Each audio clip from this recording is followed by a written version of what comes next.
கிறிஸ்துவுக்குள் அருமையான தேவனுடைய பிள்ளைகளே, இந்த நாளிலும் வேதத்திலிருந்து ஒரு அருமையான வசனத்தை நான் வாசிக்கிறேன்.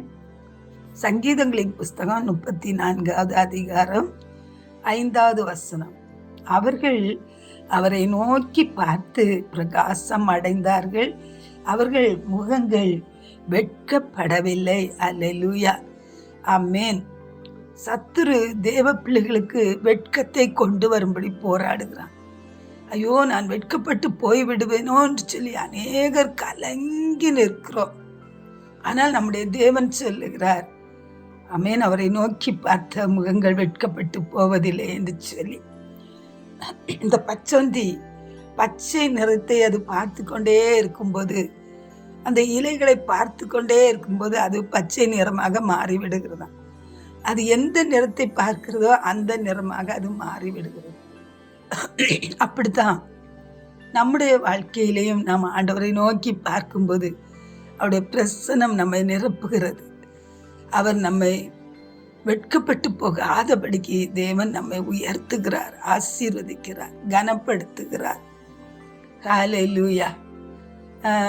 நாங்கள் ஒரு பழைய ஒரு சின்ன வீட்டை கொஞ்சம் எக்ஸ்டெண்ட் பண்ணணும்னு சொல்லிட்டு ஒரு மனுஷனுக்கிட்ட பேசி அதற்கான தொகையை நாங்கள் அந்த மனுஷன் கையில் நாங்கள் கொடுத்துட்டோம். அவர் சில வேலைகளை செய்துட்டு உள்ளே இருந்த ஃப்ளோரிங் எல்லாம் அவர் இடித்து போட்டு அந்த வீட்டில் குடியிருக்கவே முடியாது, கதவு கூட இல்லை. அப்படிப்பட்ட சூழ்நிலையில் எல்லாவற்றையும் விட்டுட்டு ஊரை விட்டே ஓடி போயிட்டான். அந்த சூழ்நிலையில் நாங்கள் என்ன செய்கிறதுனே தெரியல. எங்கள் வீட்டு பக்கத்தில் ஒரு மனுஷன் இருக்கான். அந்த மனுஷன் ஒரு நாள் எங்கள் வீட்டு முன்னால் காரை துப்பிட்டு சொன்னான், இந்த வீடு மட்டும் இந்த தெருவிலேருந்து ஒளிஞ்சி போச்சுங்கன்னா இந்த தெரு நல்லா இருக்கும் அப்படின்னு சொல்லிட்டு. அவ்வளோ பெரிய வெட்கம் பாருங்க.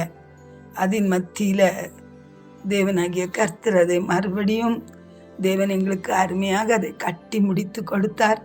அல்லேலூயா. அப்போ ஆண்டவர் எங்ககிட்ட சொன்னார், அந்த இடிக்கப்பட்ட அந்த தரை மேலே உட்காந்து ஃப்ரைடே மீட்டிங்காக ஆரம்பிக்கணும்னு சொல்லி.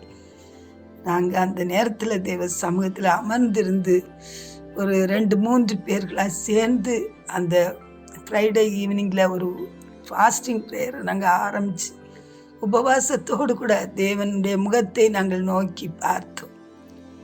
தேவனாகிய கர்த்தர் எங்களுடைய ஊழியத்தை ஆசீர்வதித்தார், எங்களை கனப்படுத்தினார், எங்களை உயர்த்தினார்.